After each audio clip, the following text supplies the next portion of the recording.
मला एवढी घाल भिक्षा समर्था, मुखी नित्य गावी तुझी गुणगाथा. घडोपाद सेवा तुझ्या किंकराला, समर्था तुम्हावीन प्रार्थू कुणाला. श्री स्वामी समर्थ. सर्व स्वामी भक्तांचे पुन्हा एकदा खूप खूप मनापासून स्वागत आहे. स्वामी भक्तांनो, आज आपण जो अनुभव बघणार आहोत तो अनुभव ऐकून प्रत्येक स्वामी भक्ताच्या अंगावरती शहारे उभे राहणार आहे. स्वामींची केलेली सेवा कधीही वाया जात नाही. म्हणतात ना, शांततेच्या काळामध्ये जर घाम गाळला तर युद्धाच्या काळामध्ये रक्त सांडावं लागत नाही. असंच काही आहे स्वामी सेवेमध्ये. स्वामींच्या सेवेत जे कोणी येतो तो खरंच खूप भाग्यवान असतो. चला तर मग या ताईंच्या शब्दात या सुंदर अशा अनुभवाला सुरुवात करूया. तत्पूर्वी तुम्ही जर आपल्या चॅनलवरती नवीन असाल तर सबस्क्राईब करायला विसरू नका, कारण असेच रोज स्वामींचे नवीन नवीन अनुभव या चॅनलवरती येत असतात.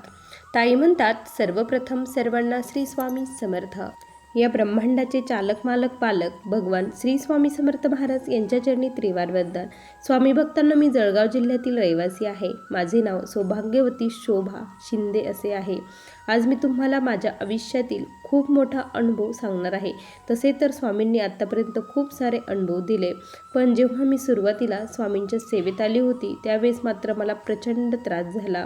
पण त्यानंतर जे काही माझ्या आयुष्यात घडलं ते मी कधीही विसरू शकत नाही. मी स्वामींचे कधीही ऋण फेडू शकत नाही. स्वामींच्या चरणी एकच प्रार्थना असते माझी की मला तुमच्या चरणापासून लांब जाण्याची बुद्धी कधीच देऊ नका. माझ्याकडून निरंतर तुमच्या चरणाची सेवा करून घ्या. स्वामी भक्तांनो, मी 2015पासून स्वामींच्या सेवेमध्ये आहे. त्यावेळेस काय झालं होतं की दत्त जयंतीचा सप्ताह बसणार होता आणि त्याच दरम्यान माझी जी मैत्रीण होती ती गुरुचरित्र पारायणाला बसणार होते. जळगावमधील प्रतापनगर केंद्रामध्ये खूप मोठा सप्ताह होतो. त्यामध्ये मला जायचं होतं. मैत्रिणींनी फोन केला की तू ये, पण मला सोडण्यासाठी कोणीच नव्हतं. आमच्या घरापासून 2-3 किलोमीटर अंतरावरती हे केंद्र आहे आणि मग सोडण्यासाठी कोणी नव्हतं. इच्छा तर फार होती बसण्याची. सर्वप्रथम तेव्हा माझी आणि स्वामींची भेट झाली. माझे मिस्टर म्हटले की तुला जर बसण्याची इच्छा आहे तर मी तुला सोडत जाईल, तू येताना पायी ये, जाताना मी तुला सोडत जाईल. असं म्हटल्यानंतर मला तर खूप आनंद झाला. माझ्या आयुष्यातील खूप मोठा स्वप्न पूर्ण होतं असं मला वाटलं, कारण अगोदर मी दत्त महाराजांची सेवा करायचे. महाराजांची नाही, दिगंबरा दिगंबरा श्रीपाद वल्लभ दिगंबरा या मंत्राचा मी कायम जप करत असायची. पण आता माझी योग्य वेळ आली होती स्वामींच्या सेवेची. स्वामींनी दरबारात बोलून घेतलं. तिथे गेल्यानंतर इतकं छान वातावरण होतं, त्यामध्ये मला खूप छान वाटत होतं. भोपाळी आरती झाली, पारायणाला सुरुवात झाली. पारायण खूप छान त्या दिवशी संपन्न झालं. त्यानंतर दुसऱ्या दिवशी गणेश याग होता. यागासाठी मला थांबायचं होतं. मी सकाळीच 3 वाजता उठून घरचे सर्व कामे आवरून केंद्रात मठात गेली. तिथे गेल्यानंतर पारायण वगैरे झालं आणि गणेश यागाला मी थांबली. खूप छान वातावरण होतं. तिथून निघूच वाटत नव्हतं. सारखं महाराजांचं थांबावं वाटायचं आणि आरती चालू असताना मला असं महाराजांमध्ये वेगवेगळे रूप दिसायचे. मला दत्त महाराज दिसायचे. त्यावेळेस मला आपोआप माझ्या डोळ्यातून खूप पाणी यायचं आणि खूप रडू वाटायचं. काहीच नाही, पण माझ्या डोळ्यातून आपोआप खूप पाणी त्या दिवशी गळत होतं. का बरं असं माझ्यासोबत होत होतं ते मला काहीच कळायला मार्ग नव्हता. आपोआप पाण्याच्या धारा डोळ्यातून लागल्या होत्या. त्यानंतर जेव्हा मी माझं गणेश याग झाला, घरी यायचं त्यावेळेस मला फोन आला की माझ्या मिस्टरांचा ॲक्सिडेंट झाला.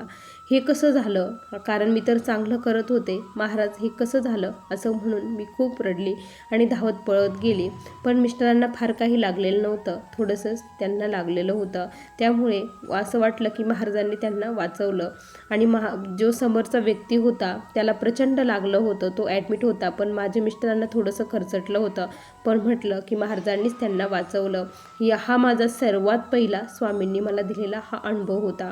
त्यानंतर काय झालं की मी पारायणासाठी गेली आणि पारायण करत होती.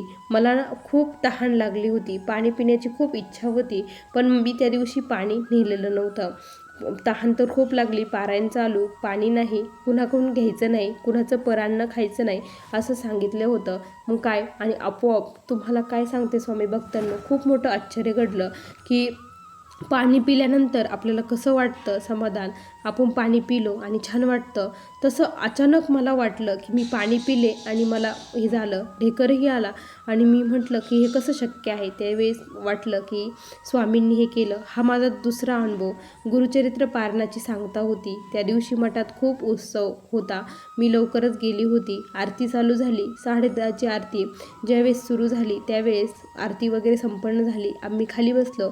महाराजांचा जय जयकार सुरू झाला. त्यावेळेस महाराजांचं नामस्मरण चालू असताना एक कबूतर आलं. कबूतर ते माझ्या डोक्यावरती बसलं. असं उडत आलं, डोक्यावरती बसलं. डोक्यावरती बसून ते आतमध्ये मठामध्ये गेलं. त्यावेळेस सर्व म्हटले की स्वामी आले, स्वामी आले आणि तुम्ही खूप भाग्यवान आहात की स्वामींनी तुम्हाला आशीर्वाद दिला. असं म्हटल्यानंतर मला खूप छान वाटलं की स्वामींनी मला आशीर्वाद दिला. आता मी सकाळी पहाटेच पायी यायचे आणि जायचेही, कारण मिस्टरांचं हे असं झाल्यामुळं, ॲक्सिडेंट झाल्यामुळं त्यांना गाडी चालवता येत नव्हती. पण स्वामी माझ्यासोबत होते. मुखामध्ये श्री स्वामी समर्थ नाव होतं. महाराजांनी हे पारायण माझ्याकडून खूप छान पद्धतीने करून घेतलं. त्यानंतर जे माझ्या आयुष्यात घडलं स्वामी भक्तांनो, ते मी कधीही विसरू शकत नाही. स्वामींनी मला खूप वेळेस वाचवलं. माझे मिस्टर हे शेतामध्ये पाणी भरण्यासाठी रात्रीचे गेलेले होते. तिथे गेल्यानंतर आता रात्री घरी येण्याचा आणि आमच्या घराचा आणि शेताचा अंतर जवळपास 1-1.5 किलोमीटर आहे. तर पाणी चेंज करण्यासाठी 3-3 वेळेस जाण्यापेक्षा मिस्टर म्हटले की मी तिथेच झोपतो.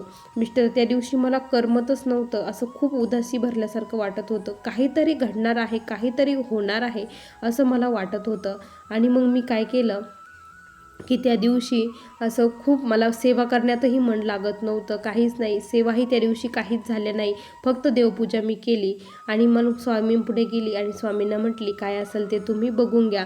मिस्टर शेतात गेले. रात्रीची वेळ होती. झोपताना महाराजांचं नामस्मरण चालू होतं. त्या दिवशी मला झोपही लागत नव्हती. सारखं मुखामध्ये श्री स्वामी समर्थ नाव चालू होतं. 2 वाजण्याची वेळ होती. 2-2:30च्या दरम्यानमध्ये माझे मिस्टर शेतामध्येच तिथे एका कडेला झोपी गेले. झोपल्यानंतर अचानक काय झालं की त्यांना काहीतरी वाजल्याचा आवाज आला. आता उसामध्ये काहीतरी वाजल्यानंतर आपल्याला आवाज येतो, म्हणून ते असे खडबडून जागे झाले. उठले तर बघते तर काय, त्यांच्या जवळ दुसऱ्या याच्यामध्ये सरीमध्ये खूप मोठा वाघ होता आणि तो वाघ त्यांच्याकडेच बघत होता. त्यांना प्रचंड भीती वाटली.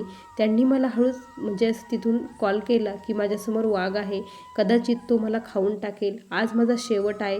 ते जेव्हा असं म्हटले त्यावेळेस मी खूप घाबरली आणि महाराजांना म्हटलं काही करा, त्यांच्या मदतीला जा, त्याला तिथून लांब हाकलून द्या असं म्हटलं. आणि मग त्यांना म्हटलं की तुम्ही घाबरू नका, स्वामी आहे, स्वामींचं नाव घ्या, श्री स्वामी समर्थ म्हणा, तो तुम्हाला काहीच करणार नाही, स्वामींवरती विश्वास ठेवा असं मी त्यांना म्हटले. आणि त्यांनी तेच केलं. श्री स्वामी समर्थ तेही तिकडं म्हणत होते, मीही इकडं स्वामींचा धावा करत होते. अंतःकरणापासून स्वामींना हाक मारत होते, धाव पाव स्वामी समर्था असं म्हणत होते. आणि त्या क्षणी मिस्टर सांगतात, दुसऱ्या दिवशी सकाळी मिस्टर घरी आले. त्यांना बघून खूप आनंद झाला. मिस्टर म्हटले की रात्री माझा काळ वेळ दोन्ही सोबत आले होते, पण खरंच तुझ्या स्वामींच्या नामस्मरणामध्ये खूप ताकद आहे, त्यांनीच मला वाचवलं. मी म्हटलं काय झालं, पुढे काय झालं ते मला सांगा. तर मिस्टर म्हटले की ज्यावेळेस मी श्री स्वामी समर्थ म्हणायला लागलो, तो वाघ आपोआप तिथून दुसरीकडे निघून गेला. तो माझ्याकडे बघत असून देखील तो लांब गेला. हे कसं शक्य झालं? फक्त स्वामींनी ते केलं. स्वामींच्या नामस्मरणात खूप ताकद आहे. मी म्हटलं की यानंतर कधीही शेतामध्ये रात्रीचं आणि दिवसाही म्हणजे आपण सावधरीतीनेच जायचं, असं बेसावध जायचंच नाही. त्यानंतर हा खूप मोठा अनुभव आला. या अनुभवानंतर माझे मिस्टर देखील स्वामींच्या सेवेमध्ये आले. ते देखील स्वामींची सेवा करू लागले. त्यानंतर स्वामी भक्तांनो असंच माझा मुलगा बाहेर खेळत होता आणि माझे मिस्टरही घरी नव्हते. माझी मुलगी ही घरामध्ये होती आणि मी कपडे धुत होते. त्यावेळेस काय झालं की इतका मोठा तो वार होता स्वामी भक्तांनो, शुक्रवार 12 नोव्हेंबर आणि शुक्रवार होता. त्यावेळेस काय झालं की खूप मोठा नाग, प्रचंड नाग मोठा माझ्या मुलाच्या म्हणजे जवळच होता. आणि त्याच वेळेस माझं लक्षही नव्हतं, काहीच नव्हतं. माझी मुलगी घरातून आली आणि खूप मोठ्याने म्हटली, आई साप साप. म्हटल्यानंतर मुलगाही मोठ्याने ओरडला. तो माझ्या मुलाकडंच येत होता.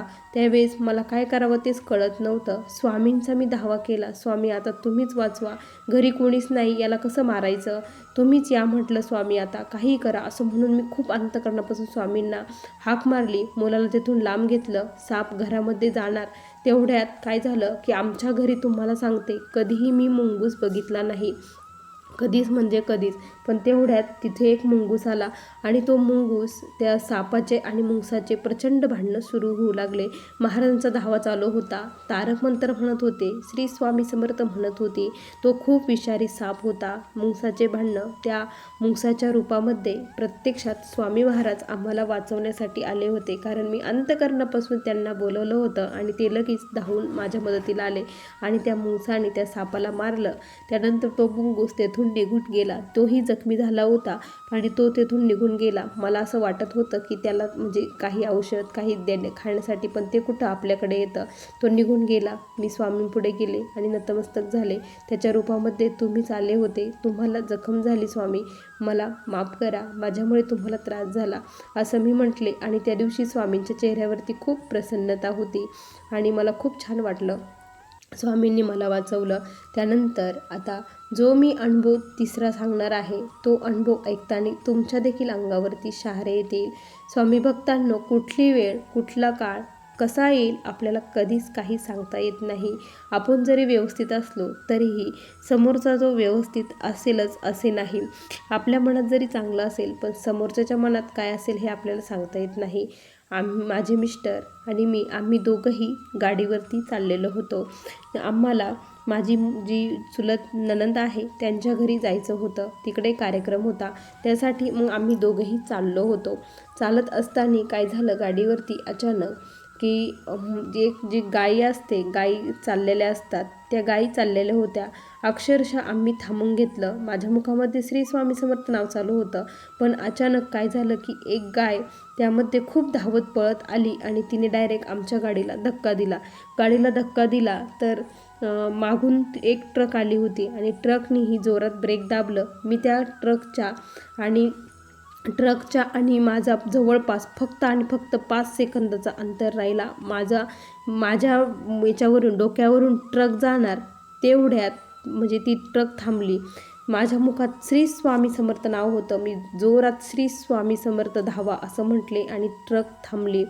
त्यानंतर स्वामी भक्तांनो, माझ्या पोटावरून एक गाय गेली. त्या सर्वजण म्हटले की तुम्ही बरे आहात का, वाचलात, आणि माझ्या पूर्ण बांगड्या फुटल्या होत्या. गाय पोटावरून गेली. सर्वजण म्हणायचे तुम्ही सिटी स्कॅन वगैरे करून बघा, पोटाचा एक्सरे काढा, बघा, सोनोग्राफी करा, काहीतरी असेल तुमच्या पोटाला. तर मला पण काहीच त्रास होत नव्हता, काही एक झालेलं नव्हतं, कारण माझ्या मुखात श्री स्वामी समर्थ नाव होतं. मी म्हटलं मला काही एक झालेलं नाही. माझे मिस्टरही खूप घाबरले. त्यांच्या डोक्यात हेल्मेट होतं म्हणून ते वाचले, कारण त्यांच्याही डोक्याला खूप लागलं. हेल्मेट पूर्ण फुटलं होतं, पण ते हेल्मेटमुळं वाचले. आणि महाराजांची केलेली सेवेचं फळ स्वामींनी आम्हाला असं दिलं की माझी आत्ता सांगते, आत्तापर्यंत कुठलीही इच्छा पूर्ण झालेली नाही. मी जर संकल्प केला आणि सेवा करत असेल त्या एखादी इच्छा पूर्ण होण्यासाठी, पण माझी ती कुठलीही इच्छा स्वामींनी आत्तापर्यंत पूर्ण केली नाही. पण मला अशा संकटातून स्वामींनी वेळोवेळी वाचवलं आहे. मला असं वाटतं की स्वामींना माहीत होतं की पुढे काहीतरी म्हणजे घडणार आहे. ती सेवा त्याच्यासाठी स्वामींनी ठेवलेली होती. माझी इच्छा पूर्ण केली नाही, पण जर आज जीवच राहिला नसता तर पुढचं जे आपण मागितलं आहे त्याचं काय करायचं. पण स्वामींनी जीव वाचवला हे खूप मोठं गोष्ट आहे. जे प्रारब्धात आहे ते घडणारच असतं. पण स्वामींची सेवा जर करत असाल, स्वामींच्या सेवेत जर असेल, जिथे हात मोडायचा तिथे खरचटतं. हा प्रत्येक स्वामी भक्ताला आत्तापर्यंत स्वामींनी अनुभव दिलेले आहेत. पण एखादी व्यक्ती असं होतं की खूप सेवा करतात, एखाद्या व्यक्तीला वाचवण्यासाठी सेवा केली जाते, पण ती व्यक्ती आपल्यातून निघून जाते. त्यावेळेस स्वामींवरचा विश्वास कोणीही डगमगू दिला नाही पाहिजे, कारण त्याचं प्रारब्ध तेवढं होतं, आयुष्य तेवढं होतं. जो जन्माला येतो त्याला एक दिवस हे जग सोडून जायचंच असतं. हे त्रिकाल सत्य आहे, त्यामध्ये कोणीही काही करू शकत नाही. देवसुद्धा काही त्याच्यात हस्तक्षेप करू शकत नाही. एक आहे, जर आपण आपलं आयुष्य त्याला जर देत असेल की माझं आयुष्य त्याला द्या, तर महाराज नक्की तसं करतात आणि त्याचं आयुष्य थोडंफार वाढू शकतं, पण जास्त नाही. स्वामी भक्तांनो, स्वामींच्या सेवेत खूप ताकद आहे, नामस्मरणात खूप ताकद आहे. ज्यांना सेवा करायला जमत नाही त्यांनी फक्त श्री स्वामी समर्थ या षडाक्षरी मंत्राचा प्रीतीने जप करा. बघा तुम्हाला किती अनुभव येतात. 1.25 लाख जर जप झाला तर तुमची कुठलीही इच्छा स्वामी महाराज पूर्ण करतात म्हणजे करतात. तुम्ही नक्की स्वामींचा जप करा, तारक मंत्र म्हणा, तुमच्या इच्छा नक्की स्वामी महाराज पूर्ण करतील. स्वामी भक्तांनो, असा मला आलेला हा स्वामींचा दिव्य अनुभव होता. श्री स्वामी समर्थ. बघा स्वामी भक्तांनो, किती सुंदर अनुभव आहे. तुम्हाला हा अनुभव कसा वाटला नक्की कमेंटमध्ये कळवा. पुन्हा भेटू अशा सुंदर अनुभवासोबत. तोपर्यंत सर्वांना श्री स्वामी समर्थ. जय जय स्वामी समर्थ. श्री गुरुदेव दत्त.